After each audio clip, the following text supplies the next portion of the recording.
One thing we learn on this channel is that the face of racism is not the snarling, fat, ugly, belt-bulging, misbehaving face that we all often see on TV. The face of racism is not, we can see it in New York. We learned this for the first time, recently anyway, when a New York City councilwoman said that the reason a whole bunch of black people are beating up Jewish people in the Jewish section of Brooklyn is because, well, the Jewish people were very successful and they were not sharing their success with black people. That's why they were victims of the knockout game. By now you've probably seen the surveillance video from one of the random attacks known as the knockout game. In several cases, the attackers have been young black men and the victims elderly Jewish people. Worried that the attacks were causing tension among her racially diverse constituents in Crown Heights, incoming Councilwoman Lori Cumbo wrote an open letter on Facebook. In the letter, Cumbo says her black constituents fear their Jewish landlords are going to price them out of the neighborhood. She says, quote, "The accomplishments of the Jewish community triggers feelings of resentment and a sense that Jewish success is not also their success." Now we have something which in my view is even worse. It's a member of the New York State Legislature. She's going to explain to us why we have to kick out all the high-performing Asians out of these schools in New York City that are meant for high-performing students. You have to take tests and be a very serious student to get in there. She says she wants to crank up the number of students from black students in there from 5 or 6% up to 65%, and that would mean basically kicking out most of the Asians out of the school.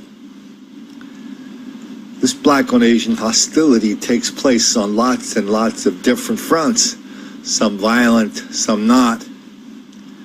But it's very difficult to find a more blatant example of pure racial hostility, black on Asian, than what we are about to hear right now. Good evening and welcome to Metro Focus. I'm Rafael P. Roman. In New York City's prestigious specialized high schools, one test, the SHSAT, completely determines who gets in and who gets rejected. Some New York politicians think it's time to change that. Mayor Bill de Blasio, for example, has proposed eliminating the test, which he claims serves as a barrier to minority students, many of whom are not able to afford expensive test prep courses and tutors.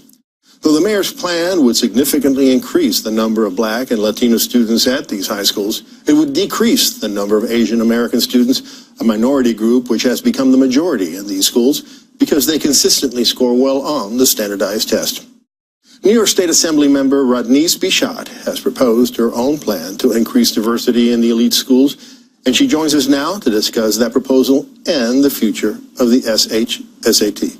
Assemblymember Bichat, thank you so much for joining us today. Thank you. So, Assemblymember, please give us your bill of particulars against the SHSAT and tell us about your own proposal to diversify the elite schools.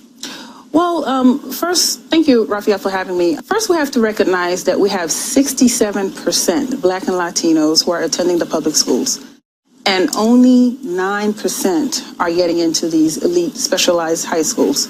So what we want to do, we want to have equal access across all of New York City.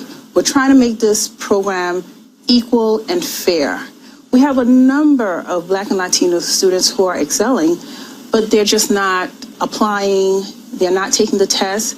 Many of them are not even aware that they could even take the test. So we're proposing that we do away with the test, and if not, make the test not be the only singular requirement to get into the schools. So how do you respond to those who say that if you eliminate the SHSAT or water it down, that academic standards would decrease in these schools? Well, they have to understand that, again, the test should not be the sole requirement. And they should understand and look at other institutions like Harvard, Harvard Law, Chicago, University of Chicago. They're not even looking at these standardized tests. They're looking at a more holistic process. They want a well-rounded student who can bring value to the school. So I don't think eliminating the test or even making the test a percentage, which is also one of my proposals, maybe 20% of the whole application process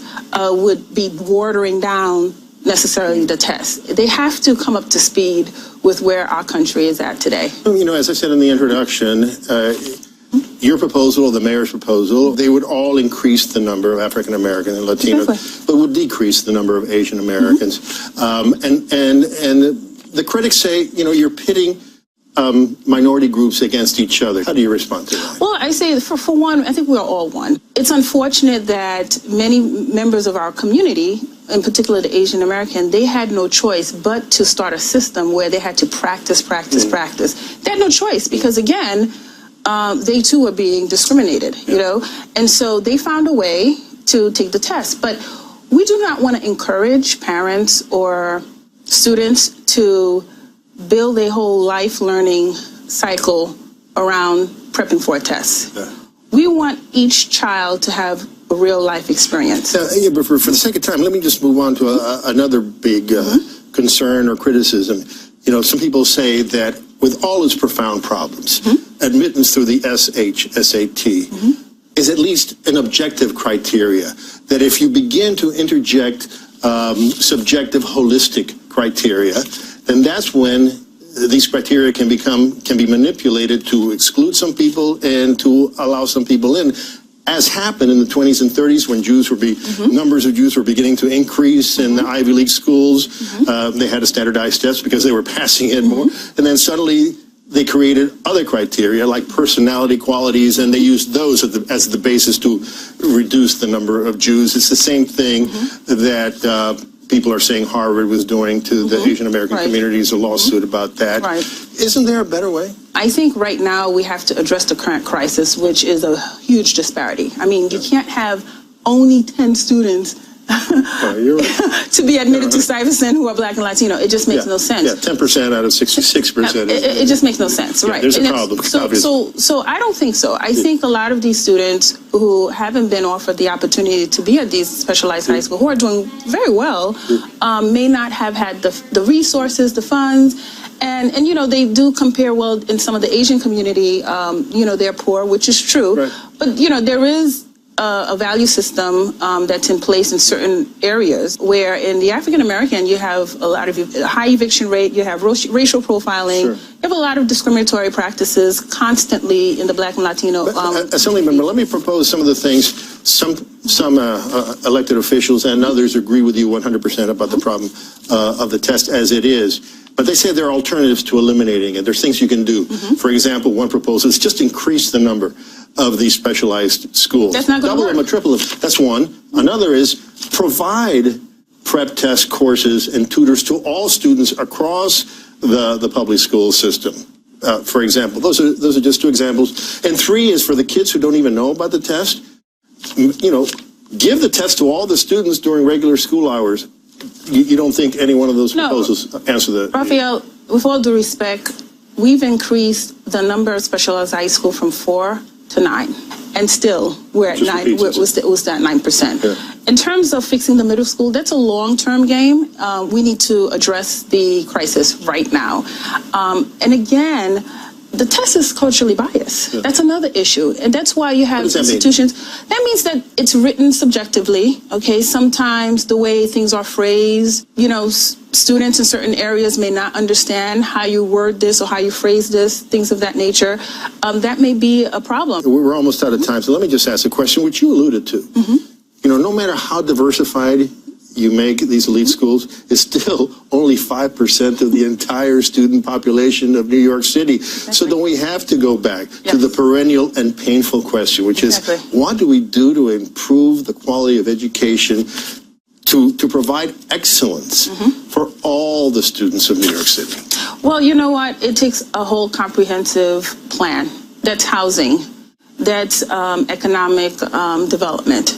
That's, you know, our healthcare. Everything around our neighborhoods really impact the schools that we have. You know, for many, many years before the de Blasio administration, we had previous mayors who killed institutionally and segregated our schools even more than it is. So de Blasio, unfortunately, came in with a mess, okay, and he's fixing that. His goal and our goal is to address immediately and target all middle schools across the board, white, black, Asian, Latino, whatever. Everybody will have an opportunity to go, top 7% to go to these specialized high schools. So we're almost completely out of time, so I'm sorry to have to cut you off. Okay, no problem, This is an incredibly important issue. Yes. Thank you so much for joining us today. No, thank you. I got a kick out of the moderator of this show, who's walking on eggshells the entire time. The state member of the state assembly who wants to kick all the Asians out of these high-performing schools in New York City. She goes, yeah, well, black people don't know about the tests they're supposed to take to get into school. And they don't have the resources. And they're victims of racial profiling. And we need to have better housing. And we need to have better this. We need to have better that. We need to have lots more free stuff. And that's why we should let all these black people into schools for which they are not qualified. And the moderator just sits there going, well, this is a very, very dark problem. Yeah. No Asians on that show? We didn't hear from any Asians on that show? Wonder why? Well, probably for the same reason we don't hear about Asians from Asians when we see this epidemic of black on Asian crime, violence, and hostility around the country. We just showed you some examples in New York and Philadelphia. Chinese Americans and Asian Americans in Philadelphia, they had a parade last year to protest the violence against them, mostly in their stores and shops and homes. In San Francisco, they call black on Asian violence their dirty little secret. This happens all over the country. Asians are targets of black violence and hostility. Nobody's talking about it. The Asians are too polite to talk about it. Other people are too cowardly to talk about it. Because we know talking about this black hostility against young people, old people, gay people, straight people, kitties, puppies, turtles, goldfish, and Asian people, well, we know that makes the black kids angry.